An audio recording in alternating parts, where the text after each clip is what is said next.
Hey guys, tonight, we're diving into one of humanity's most beautiful stories of divine providence, faithful service, and love unfolding perfectly. We're talking about Isaac and Rebekah, a tale that goes far beyond just an arranged marriage in ancient times. And before we start, just a heads up, you probably think you know this story from wedding ceremonies. Not because it is simple.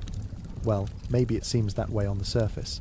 But if you really dig into what theologians have contemplated for millennia, you'll realize this isn't just about finding a wife. It is about divine orchestration, servant leadership, family legacy, and the weight of carrying forward God's covenant with his people. So before you get comfortable, take a moment to like the video and subscribe.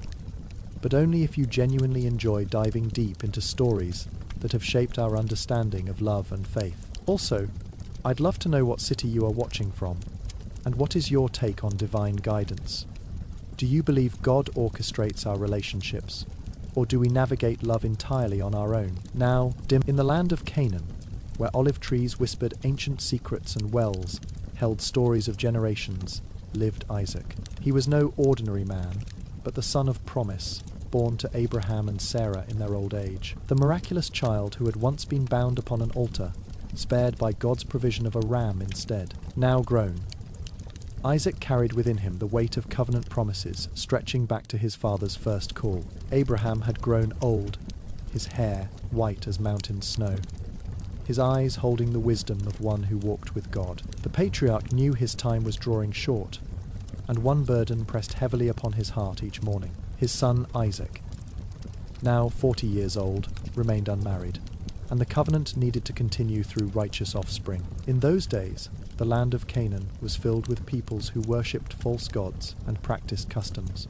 Abraham understood that Isaac's wife must come from his own kindred, from those who knew the one true God. But how could this be accomplished when his relatives lived hundreds of miles away in Mesopotamia's distant lands? The old man spent many nights in prayer, seeking divine guidance for this most important decision affecting eternity. One morning, as the sun painted the hills gold and the doves cooed softly in the terebinth trees, Abraham made his choice. He called for Eliezer, his most trusted servant, the one who had managed his household for decades. This faithful man had proven himself reliable in countless situations, earning Abraham's complete trust and respect through years of service. Eliezer, Abraham said, his voice carrying the weight of sacred responsibility, I have a task for you. The servant approached with the reverence due to his master, ready to undertake whatever mission was required. Place your hand under my thigh, Abraham instructed, following the ancient custom for the most solemn oaths. This was no casual request, but a binding vow that would invoke God's judgment upon failure. Swear by the Lord, the God of heaven and earth, that you will not take a wife for my son from the daughters of the Canaanites. The weight of this responsibility settled upon Eliezer's shoulders like a mantle of sacred duty and purpose. You must go to my country and to my kindred, and take a wife for my son Isaac. Abraham's eyes held both urgency and faith as he spoke these words that would change the course of history. Eliezer, being a wise and thoughtful servant, immediately considered the practical challenges that lay ahead in this endeavor. What if the woman is not willing to follow me to this land? Must I take Isaac back to your homeland? Abraham's response was swift and decisive, born from decades of trusting God's faithfulness and promises to his family. See to it that you do not take my son back there. The Lord will send his angel before you. The old patriarch's faith shone like a beacon, illuminating the path forward, despite the uncertainty and challenges ahead. If the woman is not willing to follow you, then you are free from this oath. But do not take my son back there. So Eliezer swore the oath, feeling the sacred weight of Abraham's trust and God's providential plan settling upon him. The next morning brought the bustle of preparation as Eliezer organized the caravan for the long journey northward. 10 camels were loaded with gifts, fit for a bride's family: gold, silver, precious stones, and fine garments. Each item was carefully chosen to demonstrate Abraham's wealth and the honor he wished to bestow upon Isaac's future wife. The servants checked the water skins, the provisions, and the equipment needed for the dangerous journey through wilderness and desert. Eliezer prayed earnestly as they departed, asking God to guide their steps and grant success to this sacred mission. The caravan moved slowly across the familiar landscape of Canaan, then northward toward the distant city of Nahar. Days passed in rhythm. The gentle swaying of camels, the heat of the sun, the cool relief of evening camps. Each night, Eliezer would lie beneath the star-filled sky, praying for wisdom and divine guidance in the task ahead. The journey was long and arduous, crossing rivers, traversing mountains, and navigating the complexities of ancient trade routes. But Eliezer's faith never wavered, knowing that the God of Abraham would provide according to his perfect will. As they approached Mesopotamia, the landscape changed to fertile plains, watered by the great rivers of the region. The city of Nahor appeared on the horizon, its walls and towers marking the end of their long journey. Eliezer felt both relief and nervous anticipation as they drew near to the place where Isaac's destiny awaited. The servant had spent the entire journey praying about how to identify the right woman for his master's son. How could he know which woman among many would be the one chosen by God for this sacred purpose? The weight of responsibility pressed heavily upon him as they approached the city gates in the afternoon sun. This was no ordinary matchmaking venture, but a divine appointment that would affect generations of God's covenant people. Eliezer had served Abraham faithfully for years, but never had he faced a task with such eternal significance. The success or failure of this mission would determine whether God's promises to Abraham would continue through Isaac's lineage. As the city walls grew larger, Eliezer offered one final prayer for wisdom, guidance, and divine favor. The moment of truth was approaching, and only God knew which woman would become the mother of nations. The sun was beginning its descent toward the western hills, when Eliezer made his camels kneel near the well. This was the time when the young women of the city would come to draw water for their households. The well was located outside the city gates, a gathering place where news was shared and daily life unfolded. Eliezer stood among his camels, watching the road, his heart filled with both anticipation and fervent prayer. "O Lord God of my master Abraham," he prayed silently, "please grant me success today and show kindness to Abraham." The servant had devised a plan, a test that would reveal not just beauty but character and heart. "Behold, I am standing by the spring of water, and the daughters of the men of the city are coming out." His plan was simple yet profound. The right woman would demonstrate kindness to both him and his animals. "Let the young woman to whom I shall say, 'Please let down your jar that I may drink,' and who shall say?" The prayer continued in his heart. "Drink, and I will water your camels also.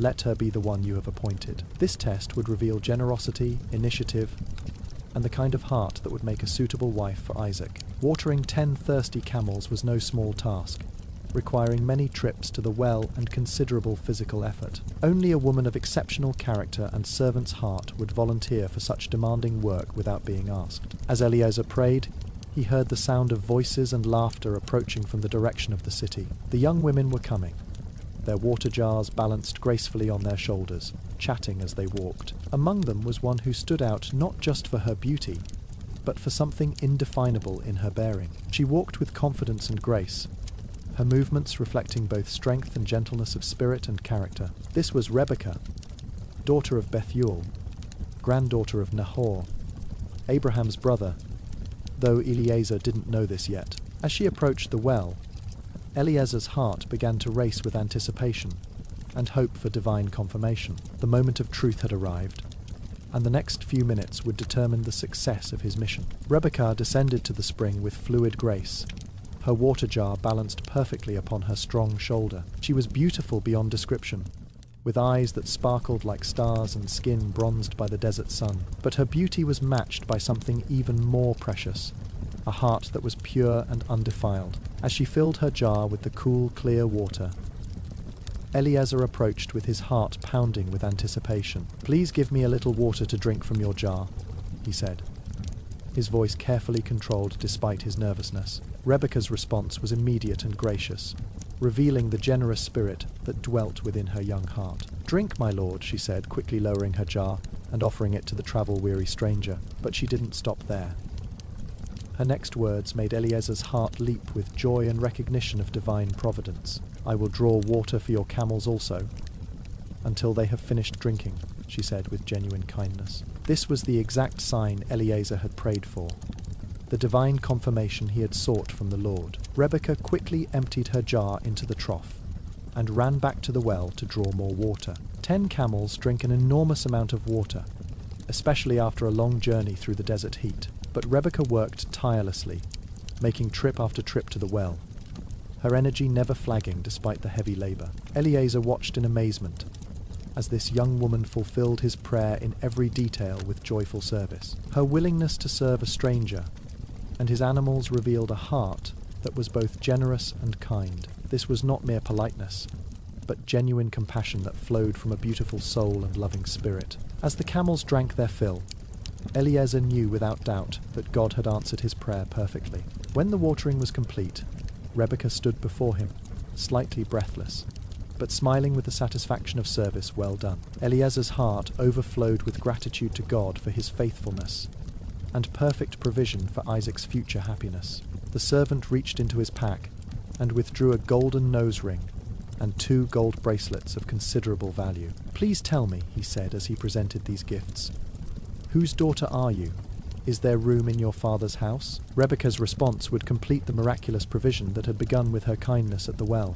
"I am the daughter of Bethuel, the son of Nahor, whom Milcah bore to him," Rebekah replied with dignity. These words struck Eliezer like lightning, confirming God's miraculous guidance in ways he had scarcely dared hope. Nahor was Abraham's brother, making Rebekah Isaac's cousin, exactly the family connection Abraham had desired for his son. "We have both straw and fodder in abundance, and room to spend the night," she continued with characteristic generosity. The man bowed his head and worshipped the Lord, his heart overflowing with gratitude and amazement at God's providence. "Blessed be the Lord, the God of my master Abraham, who has not forsaken his steadfast love and faithfulness." His prayer of thanksgiving echoed across the desert evening air, a testimony to God's perfect timing and provision. "The Lord has led me in the way to the house of my master's kinsman," he continued in wonder. Rebekah listened to these words with growing curiosity about this servant's master and his connection to her family. Without hesitation, she ran to her mother's house to tell of the stranger's arrival and his remarkable gifts. News of the wealthy visitor spread quickly through the household, bringing Rebekah's brother Laban running to the well. Laban's eyes widened when he saw the golden ornaments his sister wore, and the rich caravan waiting outside. "Come in, O blessed of the Lord," Laban called to Eliezer. "Why do you stand outside? I have prepared the house." The servant was welcomed warmly, and his camels were cared for with the hospitality befitting honoured guests. Water was brought to wash his feet, and food was set before him, but Eliezer declined to eat. "I will not eat until I have told my errand," he said, his sense of mission overriding his physical needs. The family gathered around as Eliezer prepared to share the remarkable story of his journey and purpose. Laban and Bethuel listened intently, knowing that this moment would change their family's destiny forever and always. The servant's faithfulness had brought him to exactly the right place, at precisely the right time. God's hand was clearly visible in every detail of this divinely orchestrated meeting between families separated by distance. The stage was set for a proposal that would unite 2 branches of Abraham's family in covenant love. "I am Abraham's servant," Eliezer began, his voice filled with respectful authority and clear purpose. "The Lord has greatly blessed my master, and he has become great. He has given him flocks and herds." The servant's words painted a picture of Abraham's prosperity and God's continued faithfulness to his covenant promises. Silver and gold, male and female servants, camels and donkeys, all of these the Lord has provided abundantly. Bethuel and Laban listened with growing respect for this man who spoke of such wealth and divine blessing. "And Sarah, my master's wife, bore a son to my master when she was old, and to him he has given all." The story of Isaac's miraculous birth added weight to Eliezer's words, demonstrating God's supernatural intervention in Abraham's family. "My master made me swear, saying, 'You shall not take a wife for my son from the daughters of the Canaanites.'" The sacred nature of Eliezer's mission became clear as he recounted the solemn oath he had taken. "But you shall go to my father's house and to my clan, and take a wife for my son." Abraham's insistence on finding a wife from among his own people revealed his commitment to maintaining covenant faithfulness. Eliezer then recounted his prayer at the well, and how Rebekah had fulfilled every detail of his request. "Before I had finished speaking in my heart, behold, Rebekah came out with her water jar on her shoulder." The servant's testimony revealed God's immediate response to his prayer, and the perfect timing of divine providence. She went down to the spring and drew water. I said to her, "Please let me drink." Every detail of Rebekah's gracious response was recounted, demonstrating her suitability as Isaac's wife through her actions. She quickly let down her jar from her shoulder and said, "Drink, and I will give your camels drink also." The family listened in amazement, as Eliezer described how perfectly Rebekah had fulfilled his prayer without any knowledge of it. So I drank, and she gave the camels drink also. Then I asked her, "Whose daughter are you?" The revelation of Rebekah's identity as Abraham's great niece had confirmed God's miraculous guidance in bringing them together. She said, "The daughter of Bethuel, Nahor's son, whom Milcah bore to him." So I put the ring on her nose. The servant's testimony reached its climax as he described the moment of recognition and the giving of gifts, and I put the bracelets on her arms. Then I bowed my head and worshipped the Lord. The tent fell silent as Eliezer's testimony concluded, leaving the family to contemplate this remarkable story of divine guidance. Bethuel and Laban exchanged glances, recognizing the unmistakable hand of God in these extraordinary circumstances and perfect timing. "The thing has come from the Lord," Laban finally spoke, his voice filled with awe and recognition. "We cannot speak to you bad or good. This matter is clearly beyond our human wisdom to judge." Bethuel nodded in agreement, seeing the divine providence that had brought this servant to their door. "Behold, Rebekah is before you. Take her and go, and let her be the wife of your master's son." The words hung in the air like a sacred pronouncement, sealing the betrothal with divine authority and blessing. "As the Lord has spoken," Bethuel added, acknowledging that this union was ordained by God himself. Eliezer's heart overflowed with gratitude as he heard these words of acceptance and divine confirmation of his mission.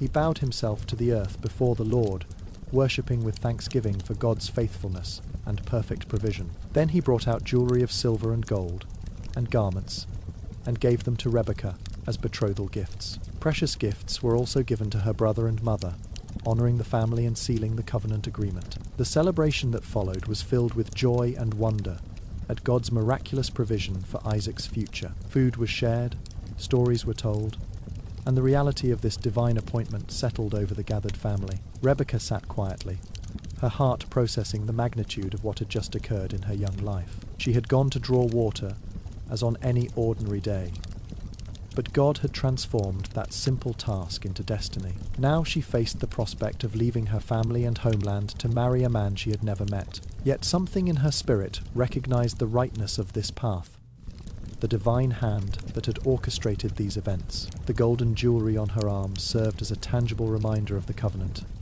now binding her to Isaac. As the evening progressed, the family discussed the practical details of Rebekah's departure and journey to Canaan. Eliezer's urgency to return reflected his understanding that this mission was part of God's greater plan for his people. The servant's faithfulness had brought about a divine appointment that would affect generations yet unborn through Isaac's lineage. Morning came with the gentle sounds of the household stirring and the aroma of bread baking over the fire. Eliezer rose early, his heart eager to complete his mission, and returned to his master with Isaac's bride. "Send me away to my master," he requested, when the family gathered for the morning meal and fellowship. But Rebekah's mother and brother were reluctant to let her go so quickly from their loving household. "Let the young woman remain with us a while.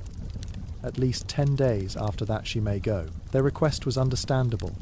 Rebekah was beloved, and they wanted time to prepare for her departure from their lives. But Eliezer understood the urgency of his mission and the importance of completing what God had begun. "Do not delay me, since the Lord has prospered my way. Send me away that I may go to my master." The servant's gentle insistence reflected his commitment to Abraham and his understanding of divine timing and purpose. "Let us call the young woman and ask her," they said, recognizing that Rebekah herself must make this life-changing decision. This was a moment of profound significance, a young woman's choice that would affect the course of covenant history. "Will you go with this man?" they asked, giving Rebekah the opportunity to speak her heart and mind. The question hung in the air, like a sacred invitation, requiring faith, courage, and trust in God's providence. Rebekah had listened to Eliezer's testimony about Abraham's God and his faithfulness to his covenant promises. She had seen the evidence of divine guidance in the servant's arrival and the perfect fulfillment of his prayer. Something in her spirit recognized the rightness of this path, despite the uncertainty and challenges that lay ahead. Her answer came with quiet dignity and remarkable faith. "I will go," she said simply, but with complete conviction. These two words sealed her destiny and opened the door to her role in God's covenant plan. The family's protests melted away in the face of Rebekah's clear decision and obvious sense of divine calling. Preparations began immediately for her departure, packing belongings, gathering servants, and making final arrangements for the journey. Rebekah's nurse and other female servants would accompany her, providing support and familiarity in her new life. The camels were loaded with provisions and gifts, creating a caravan worthy of Isaac's bride and her honored position. As the time for departure drew near, emotions ran high, excitement mixed with sorrow at the coming separation. The moment of departure arrived with the morning sun painting the eastern sky in shades of gold and rose. Rebekah stood ready for the journey, her possessions packed and her heart filled with faith-filled anticipation for the future. Her family gathered around her for the final blessing, their hearts full of love and hope for her happiness. "Our sister, may you become the mother of thousands of 10,000s, they pronounced over her with ceremonial solemnity. "And may your offspring possess the gate of those who hate them," they continued, speaking prophetically of future victory. These words echoed the very blessings God had pronounced over Abraham, linking Rebekah to the covenant promises. The blessing acknowledged her future role as the mother of nations and her place in God's redemptive plan. With tears and embraces, the family said their farewells, knowing they might never see each other again. Rebekah climbed onto her camel with dignity and grace, ready to begin the journey toward her destiny. The caravan moved slowly away from the city, carrying Isaac's bride toward her new life in Canaan. As they traveled, Eliezer shared stories of Abraham's household and Isaac's character, preparing Rebekah for what lay ahead. She learned of Abraham's great faith, his covenant with God, and the miraculous circumstances of Isaac's birth. The servant described Isaac's gentle nature,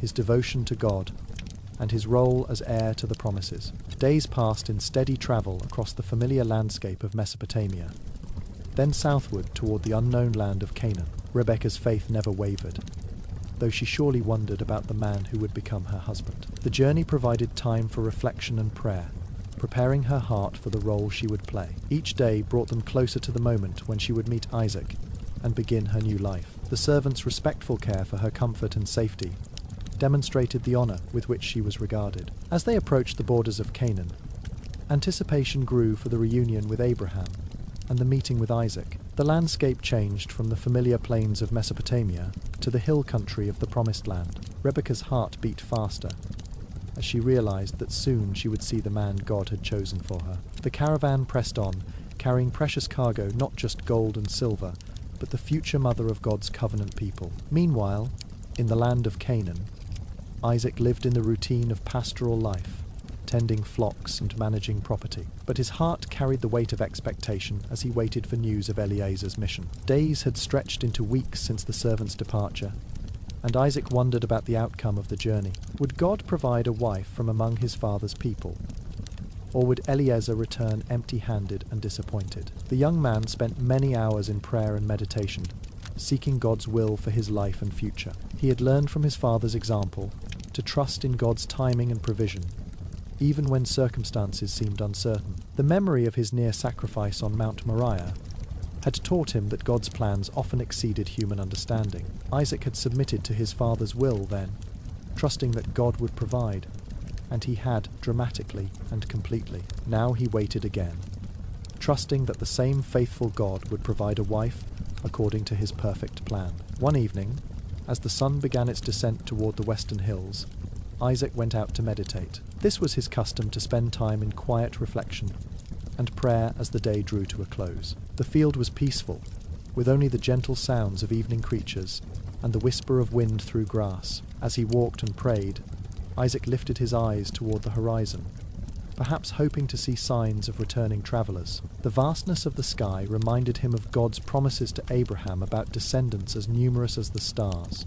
He wondered if today would be the day his personal part in those promises would begin to unfold. The air was cool and refreshing after the heat of the day, perfect for contemplation and spiritual communion. Isaac's heart was peaceful, filled with the quiet confidence that comes from trusting in God's perfect timing. He had learned to wait without anxiety, knowing that God's plans were always better than human expectations. As he continued his meditation, something on the horizon caught his attention, a small cloud of dust in the distance. His heart began to beat faster, as he realized that this might be the caravan returning from Mesopotamia. The figures were too far away to distinguish clearly, but the size suggested multiple camels and travelers.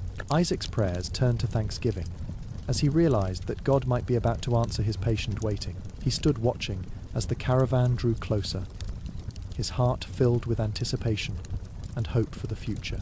As the caravan approached, Rebekah lifted her eyes and saw a man walking alone in the field. Something about his bearing and the peaceful way he moved told her this was someone of importance. "Who is that man walking in the field to meet us?"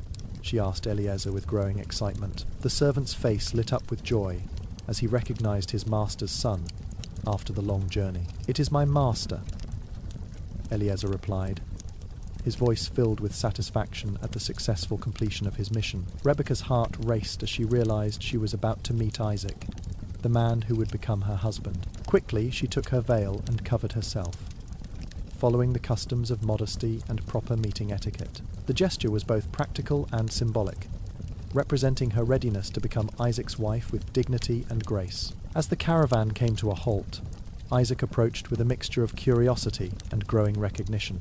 Eliezer dismounted quickly and hurried to meet his master with the joyful news of his mission's success. "The Lord has greatly blessed my journey," the servant began, his voice filled with gratitude and wonder. "He led me straight to the house of my master's kinsmen, and they have given me this woman for Isaac." The servant's words confirmed what Isaac's heart already knew God had indeed provided, according to his perfect plan. As Isaac looked upon Rebekah, still veiled but graceful in her bearing, his heart stirred with something he had never felt. This was the woman God had chosen for him, the one who would share his life and continue the covenant. Eliezer recounted the entire story: the prayer at the well, Rebekah's kindness, the family's response, and the journey home. Every detail demonstrated God's miraculous provision and the perfect timing of divine appointments and sovereign grace. Isaac listened with growing amazement at how God had orchestrated every aspect of this union from the beginning.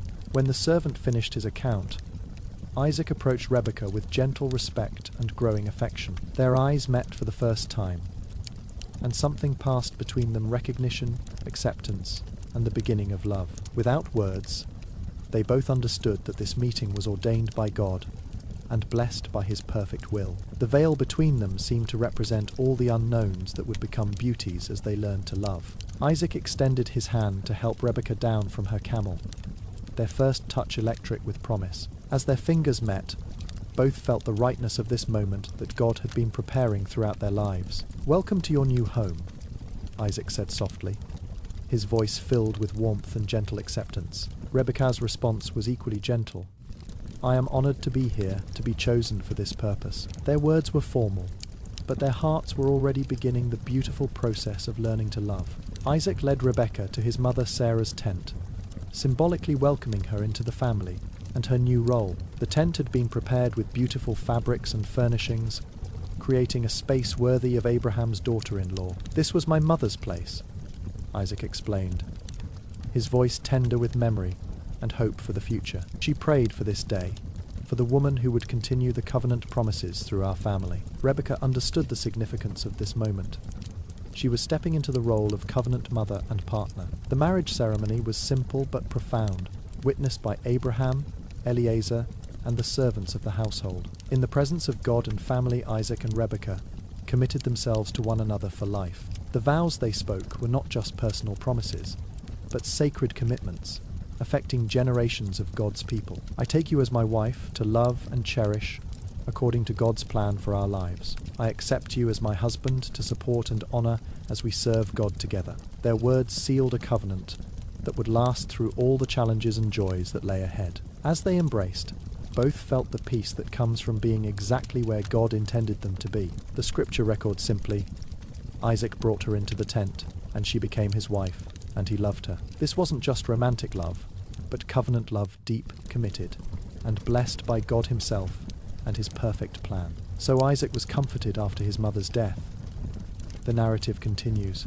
showing how God filled the emptiness with new joy. Rebekah's presence brought healing to Isaac's heart and hope for the future of God's covenant people. The household celebrated with joy, knowing that God had provided perfectly for Isaac's happiness and their family's continuation. In the months that followed their marriage, Isaac and Rebekah learned the beautiful art of building a life together. Their love grew deeper each day as they discovered shared values, complementary strengths, and common purpose in serving God. Isaac found in Rebekah a partner who shared his faith and understood the weight of covenant responsibility. She had left everything familiar to join him in God's plan, demonstrating the same faith that characterized Abraham's family. Rebekah discovered in Isaac a gentle strength, a man who led with wisdom and loved with steadfast devotion. His commitment to God and family created security and peace in their home, allowing love to flourish. Together, they managed the household that Abraham had entrusted to Isaac's care,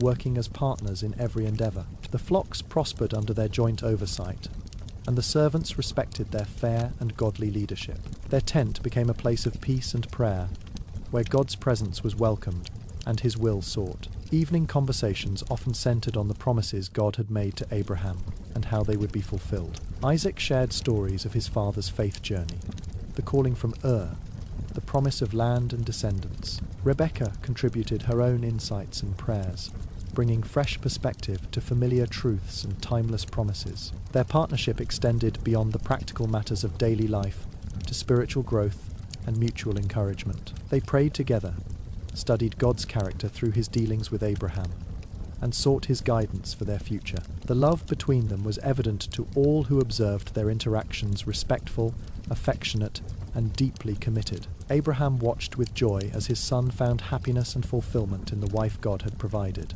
The old patriarch could see God's hand in the union, confirming his continued faithfulness to covenant promises. Servants and neighbors remarked on the obvious blessing that rested upon Isaac and Rebekah's marriage and household. Their home became a center of hospitality and worship, reflecting the values that had made Abraham great. Years passed in contentment and growing love, with Isaac and Rebekah serving God faithfully in their calling. But as time went on, one shadow fell across their happiness. Rebekah remained childless despite their prayers. The promise of descendants seemed delayed, testing their faith just as it had tested Abraham and Sarah. 20 years of marriage had brought Isaac and Rebekah deep love and partnership, but no children to bless their union. The absence of offspring weighed heavily on their hearts, especially considering God's promise of countless descendants through Abraham's line. Isaac remembered how his parents had waited 25 years for his birth, learning to trust God's timing. But knowing the precedent didn't make the waiting easier each month, brought fresh disappointment and renewed questions. Rebekah felt the weight of expectation from the family and the community, wondering if she was failing her role. The promises spoke of descendants as numerous as the stars, but their tent remained quiet without children's laughter. Isaac watched his wife's sorrow and felt powerless to fix what only God could change or heal. Their faith was tested as they wondered if God had forgotten his promises, or if they had somehow failed. During this time, their love deepened as they supported each other through disappointment and continued hoping together. They had learned from Abraham's example that God's timing was perfect, even when it seemed impossibly delayed. Isaac began to pray more earnestly for his wife, interceding with God on her behalf with growing urgency. "Lord, remember your promises to my father Abraham," he would pray, "and grant us the blessing of children." The prayer became a constant refrain in his heart, lifted up morning and evening with unwavering faith. Rebekah joined her prayers with her husband's, seeking God's will and trying to trust his perfect timing. They had seen God's faithfulness in bringing them together. Surely he would fulfill his promises regarding their offspring. The community watched and waited with them, knowing that Isaac's lineage was crucial to God's covenant plan. Their marriage remained strong despite the trial, proving that their love was built on more than circumstances. Isaac's gentleness toward Rebekah during this difficult season demonstrated the depth of his character and commitment. He never blamed her or suggested that God's delay was due to any fault on her part. Instead, he shouldered the burden of prayer and intercession, believing that God would answer in his perfect time. Rebekah found strength in her husband's unwavering faith and his tender care during seasons of discouragement. Their shared trial became a source of deeper intimacy, as they learned to depend on God together. 20 years taught them that God's promises are certain, even when his timing exceeds human understanding. They had learned to find contentment in their love for each other, while still hoping for the blessing of children. Their faith matured through waiting, becoming less dependent on circumstances and more rooted in God's character. The household continued to prosper under their leadership, even as they waited for the ultimate fulfillment of promise. Abraham, now very old, watched his son's trial with understanding, remembering his own long season of waiting. The patriarch's faith remained strong, confident that God would fulfill his promises through Isaac's line as promised. Then, in the 20th year of their marriage, something changed. Rebekah began to feel stirrings of new life. The answer to decades of prayer was finally becoming reality in the most wonderful and miraculous way. The news that Rebekah was finally with child brought overwhelming joy to Isaac's household after 20 years of waiting. Isaac's prayers of thanksgiving echoed through the tents as he praised God for his faithfulness and perfect timing. "The Lord has remembered his covenant," he declared, his voice filled with wonder and gratitude for God's provision. Rebekah's heart overflowed with praise as she felt the life growing within her, knowing God had heard their prayers. The servants rejoiced with their master and mistress, understanding that this child would continue Abraham's covenant line. Abraham, now advanced in years, wept with joy at the news that his grandchild would carry forward God's promises. The entire household buzzed with excitement and preparation for the arrival of the long-awaited heir to the covenant. But as Rebekah's pregnancy progressed, she began to experience unusual discomfort and movement within her womb. The sensations were unlike anything she had heard described by other women, causing her growing concern and wonder. It felt as though there was a struggle taking place inside her, two forces contending against each other. The intensity of the movement was so unusual that Rebekah decided to seek God's guidance about what was happening. "If it is thus, why is this happening to me?" she prayed, seeking divine understanding of her unusual experience. Her prayer was sincere and desperate, needing God's wisdom to understand what was occurring in her body. The Lord answered her prayer with a prophecy that would shape the destiny of nations for generations to come. "2 nations are in your womb," God revealed, "and 2 peoples from within you shall be divided." The divine revelation explained the unusual struggle she was experiencing. She was carrying twins with very different destinies. "The one shall be stronger than the other," God continued, "and the older shall serve the younger." This prophecy overturned the normal expectations of birth order and inheritance, revealing God's sovereign choice in action. The revelation brought both understanding and concern to Rebekah's heart as she contemplated the implications of God's words. She was not just carrying Isaac's sons, but the founders of 2 nations that would have a complex relationship. The prophecy would influence her future actions and decisions, though she may not have fully understood its implications. As the time for delivery approached, the household prepared for what they knew would be a significant and momentous birth. When the time came for Rebekah to give birth, the household was filled with anticipation and prayerful expectation. Isaac waited anxiously as the midwives attended to his wife, knowing that this moment would fulfill decades of prayer. The labor was intense, reflecting the struggle that had been evident throughout the pregnancy between the 2 children. When the first child emerged, he was red and covered with hair, earning him the name Esau, meaning hairy. But even in birth, the unusual nature of these twins was evident. His brother emerged grasping Esau's heel. This second son was named Jacob, meaning heel catcher or supplanter, reflecting the circumstances of his birth. The midwives marveled at the unusual birth, particularly the way Jacob seemed to be trying to overtake his brother. Isaac held his sons with wonder and thanksgiving, praising God for the double blessing after years of waiting. The prophecy Rebekah had received began to make sense as she observed the contrasting natures of her sons. Esau was robust and active, showing early signs of the outdoorsman he would become in his youth. Jacob was quieter and more contemplative, already displaying the thoughtful nature that would characterize his future path. The household celebrated the arrival of the twin boys, understanding that God's promises to Abraham were continuing through them. But even in their joy, Isaac and Rebekah began to notice the different temperaments and interests of their sons. As the boys grew, their distinct personalities became more pronounced, reflecting the prophecy about their different destinies. Esau developed into a skilled hunter, loving the outdoors and the excitement of tracking game through the wilderness, Jacob preferred the quiet life of the tents, showing wisdom and patience in his approach to life. The differences between the brothers would eventually lead to conflict and competition that would affect their entire family. But for now, Isaac and Rebekah rejoiced in the blessing of their sons and the fulfillment of God's promise. The birth of Jacob and Esau marked a new chapter in the covenant story, with implications that would unfold over generations. Abraham lived to see his grandsons, and to know that God's promises would continue through Isaac's lineage as promised. The old patriarch could rest in peace, knowing that his faith had been rewarded with the continuation of God's covenant. Isaac and Rebekah had learned through their long wait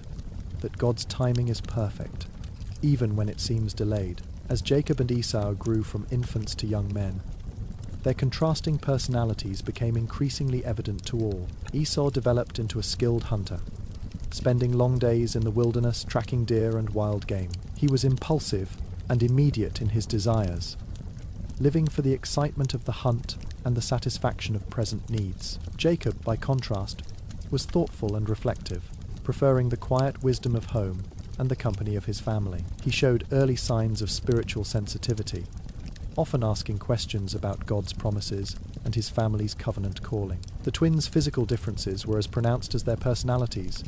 Esau was hairy and ruddy, Jacob smooth and contemplative.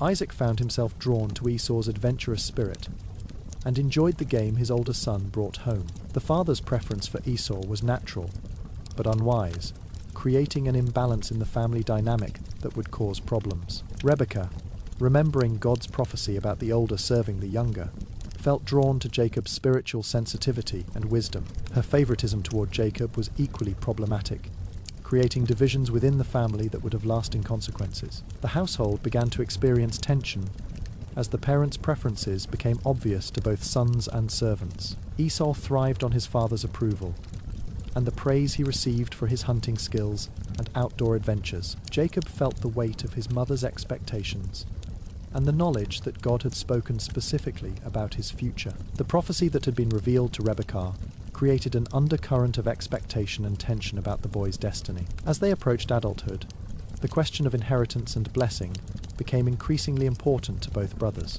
Esau, as the firstborn, held the legal right to the double portion and the spiritual leadership of the family. But Jacob, remembering his mother's stories about God's prophecy, wondered if his future might be different from tradition. The stage was being set for a conflict that would test the family's faith and reshape their understanding of God's will. Both boys were part of God's plan, but their different roles would require difficult lessons about obedience and divine sovereignty. The love between Isaac and Rebekah remained strong, but their opposing preferences for their sons created new challenges. Their marriage had been blessed by God, but now it would be tested by the complexities of parenting and family dynamics. The household that had known peace and harmony now faced the tensions that come with growing children and competing loyalties. One day, as the sun beat down mercilessly on the desert landscape, Esau returned from an unsuccessful hunting expedition. He had been tracking game for hours without success, and his body was weak from hunger and exhaustion. The scent of lentil stew cooking in Jacob's pot filled the air, making Esau's stomach ache with immediate need. Jacob sat calmly tending his stew, aware of his brother's approach and the opportunity that was presenting itself. "Let me eat some of that red stew, for I am famished," Esau demanded, his immediate need overriding all other considerations. Jacob's response revealed the calculating nature that would characterize many of his future decisions and actions in life. "Sell me your birthright first," he said quietly, his voice steady, despite the magnitude of what he was requesting. The birthright represented not just material inheritance, but spiritual leadership and covenant responsibility for the family's future. Esau's reply revealed his impulsive nature and his inability to see beyond immediate physical needs to eternal consequences. "I am about to die of hunger. Of what use is a birthright to me?" he responded with dramatic exaggeration. Jacob pressed his advantage, understanding that this moment might never come again in their lifetimes together. "Swear to me first," he insisted, making the transaction legal and binding according to the customs of their culture. Esau's desperation overcame his wisdom, and he swore an oath that would change the course of both their lives. "I swear it," he said, trading his spiritual inheritance for a bowl of stew and immediate physical satisfaction. Jacob gave him the food, and Esau ate and drank, without considering the eternal implications of his impulsive decision. The scripture records that Esau despised his birthright, showing his attitude toward the spiritual responsibilities it represented. This transaction fulfilled part of God's prophecy that the older would serve the younger, though accomplished through human choice. Jacob's actions, while legally correct, raised questions about his methods and his understanding of God's ways. The birthright sale created a permanent shift in the family dynamic, with Jacob now holding legal claim to covenant leadership. But the blessing of the father still remained with Isaac, and that would require a different strategy to obtain. The seeds of future conflict were planted in this moment of hunger and ambition, affecting generations to come. Both brothers would learn hard lessons about the consequences of their choices on this fateful day in their family's history. The stew that seemed so important to Esau would be forgotten, but the birthright he traded would affect eternity. Years passed after the birthright transaction, and Isaac grew old with eyes dim from age and approaching death. The elderly patriarch knew his time was ending, and felt the urgency to pass on the covenantal blessing to his heir. Despite Jacob's legal claim to the birthright, Isaac still favored Esau and intended to bless him as his successor. "My son," Isaac called to Esau, "I am old and do not know the day of my death." The father's request was simple but significant. "Hunt game for me and prepare it as I love, that I may bless you." Esau eagerly departed to hunt, seeing this as his opportunity to secure his father's blessing, despite selling his birthright. But Rebekah had overheard the conversation and immediately understood the implications for Jacob's future and God's prophecy. She called Jacob quickly and explained Isaac's plan to bless Esau, knowing this would contradict God's revealed will. "Now therefore, my son, obey my voice as I command you," she instructed with urgent determination. Her plan was elaborate and risky. Jacob would impersonate Esau and receive the blessing that God had promised him. "Go to the flock and bring me 2 good young goats, that I may prepare food for your father." The deception would require careful attention to detail, since Isaac would rely on touch, smell, and taste to identify his son. Jacob's initial hesitation revealed his understanding of the moral complexity of what his mother was suggesting to him. "Behold, my brother Esau is a hairy man, and I am a smooth man," he protested, aware of the risks. "Perhaps my father will feel me, and I shall seem to be mocking him and bring a curse upon myself." Rebekah's determination overcame Jacob's fears, as she took responsibility for the potential consequences of the deception plan. "Let your curse be on me, my son. Only obey my voice and go.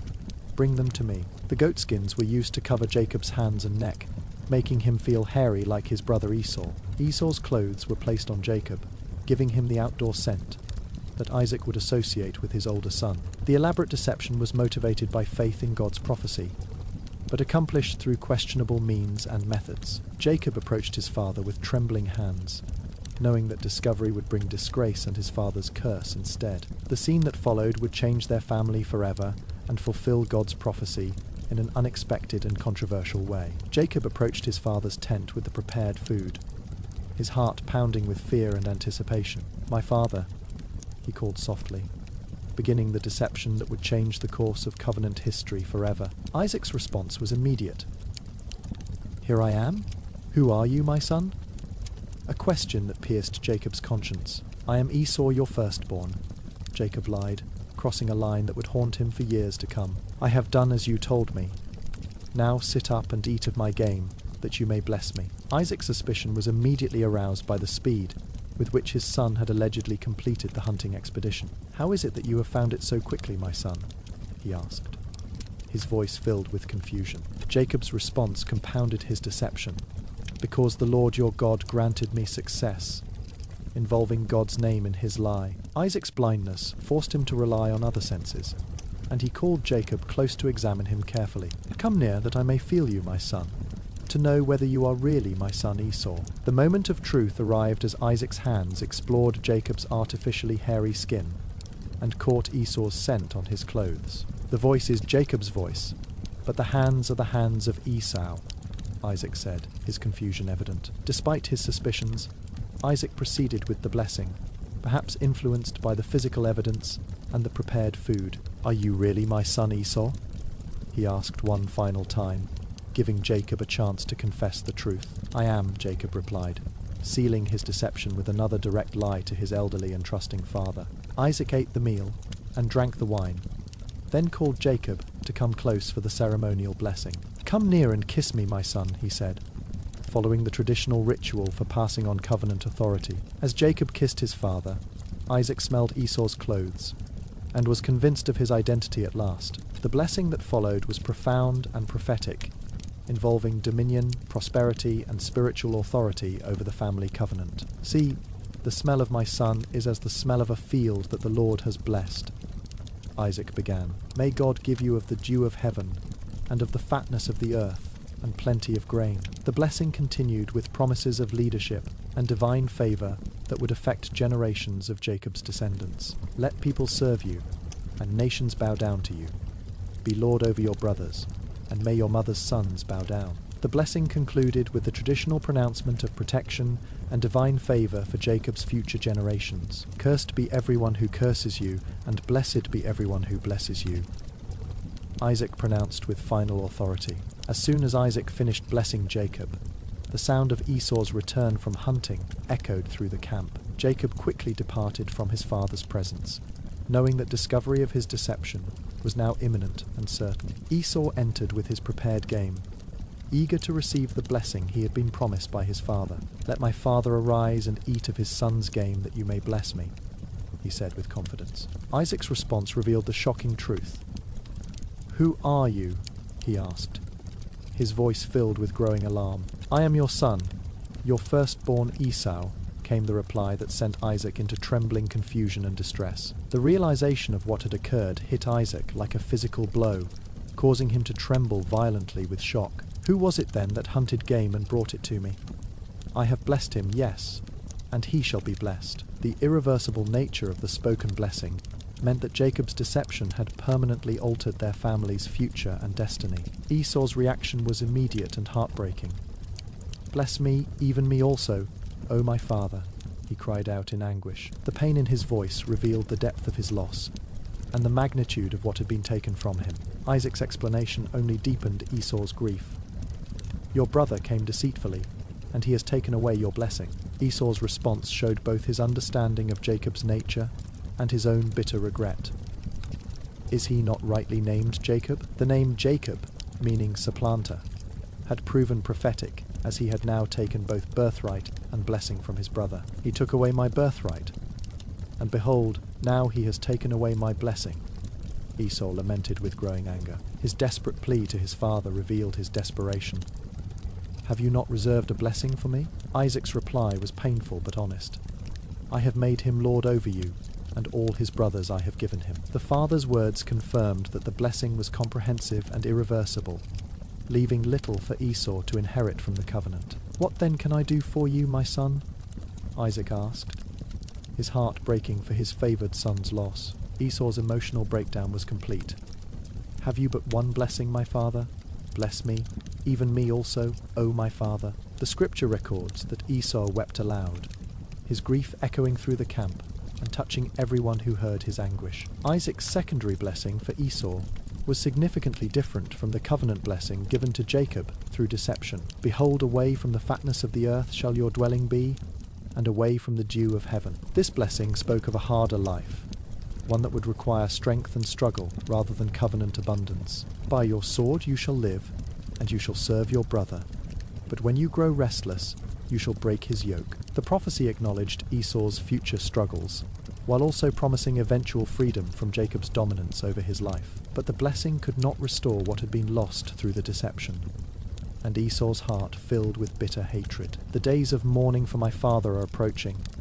Then I will kill my brother Jacob," he declared with murderous intent. The threat was real and immediate, born from grief, anger, and the desire for revenge against his deceiving brother. Rebekah learned of Esau's murderous plan and immediately took action to protect Jacob from his brother's justified rage. "Your brother Esau comforts himself about you by planning to kill you," she warned Jacob with urgent fear. "Now therefore, my son, obey my voice. Arise, flee to my brother Laban in Haran," she instructed with maternal desperation. The plan was for Jacob to stay with Rebekah's family until Esau's anger cooled and the immediate danger passed. Stay with him a while, until your brother's fury turns away, and he forgets what you have done, she hoped. But Rebekah's hope for a brief separation would prove tragically optimistic. Jacob would be gone for 20 years of separation. The deception that had secured Jacob's blessing now cost him his home, his family, and his sense of security. To convince Isaac to let Jacob go, Rebekah used a different reason: the need to find a wife among their relatives. "I loathe my life because of the Hittite women," she told Isaac, referring to Esau's foreign wives. "If Jacob marries one of the Hittite women such as these, what good will my life be to me?" Isaac accepted this reasoning and called Jacob to give him permission and blessing for the journey to Mesopotamia. "You shall not marry one of the Canaanite women," Isaac instructed, echoing Abraham's earlier command to his servant. "Arise, go to Padan Aram, to the house of Bethuel your mother's father, and take a wife from the daughters of Laban." The blessing Isaac gave Jacob for this journey was filled with covenant promises and divine favor for his future. "May God Almighty bless you and make you fruitful and multiply you, that you may become a company of peoples." Jacob departed from Beersheba with a heavy heart, carrying nothing but his staff and the burden of his deception. The young man who had gained everything through cunning now found himself alone in the wilderness, fleeing his brother's justified anger. The journey to Haran would be long and dangerous, requiring him to travel through territory controlled by various tribal groups. As night fell on his first day of travel, Jacob found himself in a desolate place with only stones for pillows. The loneliness and fear of his situation pressed in upon him as he lay down to rest in the wilderness. His dreams that night would prove to be more than mere sleep. They were divine encounters that would change his understanding. In his dream, Jacob saw a ladder reaching from earth to heaven, with angels of God ascending and descending. At the top of the ladder stood the Lord himself, ready to speak words of comfort and covenant promise. "I am the Lord, the God of Abraham your father, and the God of Isaac," the voice declared with divine authority. "The land on which you lie I will give to you and to your offspring," God promised, despite Jacob's exile. The promises continued with assurances of descendants, divine presence, and eventual return to the land of promise. "Behold, I am with you, and will keep you wherever you go, and will bring you back to this land." These words brought comfort to Jacob's fearful heart and assurance that God's covenant would continue through him. "I will not leave you until I have done what I have promised you," God assured him with divine faithfulness. Jacob awoke from the dream with a sense of awe and the realization that God had met him in this place. "Surely the Lord is in this place, and I did not know it," he declared with newfound spiritual awareness. The fear of God's presence mingled with gratitude for his grace. "How awesome is this place! This is none other than the house of God." Jacob marked the place with a stone pillar, calling it Bethel, meaning house of God, to commemorate the divine encounter. He made a vow to God, promising faithfulness and tithing if God would protect him during his journey and exile. The dream had transformed Jacob's understanding of his situation from exile to divine commission and calling to greater purpose. God's grace had met him in his moment of greatest need, assuring him that the covenant promises would be fulfilled. The journey continued with new hope and confidence, knowing that God's presence would accompany him wherever he went. After many days of travel, Jacob arrived in the land of the people of the east, weary but hopeful. He saw shepherds gathered around a well with their flocks, and approached to ask about his relatives in Haran. "Do you know Laban, the son of Nahor?" he inquired, hoping to find his mother's brother after the long journey. "We know him," they replied.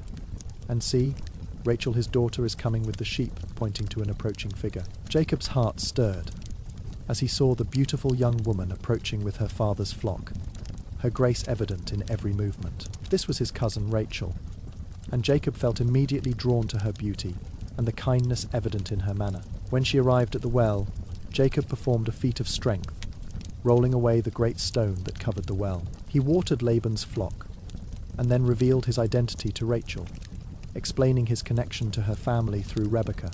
"I am your father's kinsman, and I am Rebekah's son," he explained, his voice filled with emotion at finding family. Rachel's response was immediate and joyful. She ran to tell her father about the arrival of their nephew from Canaan. Laban came running to meet Jacob, embracing him with the warmth of family reunion after years of separation. "Surely you are my bone and my flesh," Laban declared, welcoming Jacob into his household with generous hospitality. Jacob stayed with Laban's family for a month, working with the flocks and learning the rhythms of his uncle's household. During this time, his love for Rachel grew deeper, and he began to hope for marriage to his beautiful cousin. Laban, observing Jacob's feelings and his value as a worker, made a proposal that would bind Jacob to him. "Because you are my kinsman, should you therefore serve me for nothing? Tell me, what shall your wages be?" Jacob's response revealed the depth of his love and his willingness to work for what he desired most. "I will serve you 7 years for Rachel, your younger daughter," he offered, his voice filled with determined love. Laban's acceptance of this proposal would lead to complications that neither man anticipated at the time of agreement. "It is better that I give her to you than to any other man. Stay with me." Laban agreed to the arrangement. The 7 years of labor began, but Jacob's love made the time pass quickly despite the hard work. So Jacob served 7 years for Rachel, and they seemed to him but a few days because of his love for her. The scripture's description of Jacob's devotion reveals the transformative power of true love and patient commitment to a worthy goal. After 7 years of faithful service, Jacob approached Laban with the expectation of claiming his promised bride. "Give me my wife that I may go in to her, for my time is completed," he requested with understandable eagerness. Laban organized a great wedding feast, inviting all the men of the place to celebrate the marriage of his daughter. But in the evening, when the bride was brought to Jacob, it was not Rachel, but her older sister Leah. The deception was possible because of the darkness and the heavy veils worn by brides during the wedding ceremony. Jacob, who had once deceived his own father, now found himself the victim of a similar deception by his uncle. The morning light revealed the shocking truth. He had been married to Leah, not his beloved Rachel. "What is this you have done to me?" Jacob confronted Laban, his voice filled with anger and betrayal. "Did I not serve with you for Rachel? Why then have you deceived me?" he demanded, seeking explanation for this treachery. Laban's response revealed the cultural customs that he had used to justify his deception of his hard-working nephew. "It is not so done in our country to give the younger before the firstborn," he explained matter-of-factly. The irony was not lost on Jacob. He who had supplanted his older brother now found himself subject to laws favoring primogeniture. "Complete the week of this one, and we will give you the other, also in return for serving me another 7 years. Laban's proposal meant that Jacob could marry Rachel, but only after serving an additional 7 years for her hand. The terms were harsh, but Jacob's love for Rachel made any price seem worthwhile to secure her as his wife. Jacob agreed to the additional 7 years, and after completing Leah's wedding week, he also married Rachel. The marriage to 2 sisters would create ongoing tension and competition within Jacob's household for years to come. But Jacob's love for Rachel remained constant, and she continued to hold the primary place in his heart and affections. He loved Rachel more than Leah, and served Laban for another 7 years. The scripture records with simple clarity. The deception had cost Jacob dearly, but it had also taught him something about the consequences of his own past actions. God's justice was evident in allowing Jacob to experience the pain of being deceived by someone he trusted. The next chapter of Jacob's life would be marked by the complex dynamics of a polygamous household and competing wives. But through it all, God's covenant promises would continue to unfold despite human weakness and the complications of family relationships. As we come to the end of this remarkable story of love, deception, and divine faithfulness, let us reflect quietly. Isaac and Rebekah's love story began with divine orchestration and a servant's faithful prayer at a distant well. Their marriage was blessed by God, but tested by years of waiting and the challenges of raising very different sons. Jacob's story reminds us that God's purposes unfold even through our mistakes and the complicated choices we make in life. The deception that gained him the blessing also cost him his home and forced him into years of exile. Yet even in his failure, God's grace met him with promises of presence, protection, and ultimate restoration to his homeland. The love between Isaac and Rebekah endured through trials, teaching us that covenant love is stronger than temporary circumstances. Their story shows us that God's timing is perfect, even when it requires decades of patient waiting and faithful trust. The birth of Jacob and Esau fulfilled God's promises, while also creating new challenges for the family to navigate. Through it all, we see God's faithfulness to his covenant, working through imperfect people to accomplish his perfect purposes. As you drift off to sleep tonight, Remember that God's love is like Isaac's love for Rebekah, patient, faithful, and enduring. He orchestrates the circumstances of our lives, bringing us exactly what we need at precisely the right moment. Like Rebekah, we can trust God's guidance even when it requires leaving the familiar and stepping into the unknown. The God who provided a wife for Isaac and fulfilled his promises to Abraham continues to work in our lives today. Rest in the knowledge that the same faithful God who watched over Isaac and Rebekah is watching over you tonight. Let the peace of their love story and God's faithfulness carry you into peaceful and restorative sleep. May you dream of divine provision, covenant love, and the assurance that God's plans for your life are good. Sleep well, knowing that the God of Isaac and Rebekah is with you, and his love never fails. Tonight we've walked through one of the most beautiful love stories in all of Scripture, seeing God's hand in every detail, from Abraham's faithful servant to the well where prayer was answered, from the journey of faith to the meeting at evening. We've witnessed love that grew from divine appointment into deep, lasting commitment that endured through every season of life. Isaac and Rebekah's story reminds us that God's timing is perfect, his provision is complete, and his love never fails. Their marriage was blessed, their family was complicated, but through it all, God's covenant promises continued to unfold perfectly. As you close your eyes tonight, let their story of faith, love, and divine faithfulness carry you into peaceful rest. Remember that the same God who brought Isaac and Rebekah together is working in your life with the same care and precision. Sleep well, dear friends, wrapped in the comfort of God's unfailing love and his perfect plan for your life. May the peace of the covenant God who blessed Isaac and Rebekah guard your heart and mind tonight. Rest in his faithfulness and wake tomorrow with renewed faith in his goodness and perfect timing for your life. Good night, and may God's blessing rest upon you as you sleep.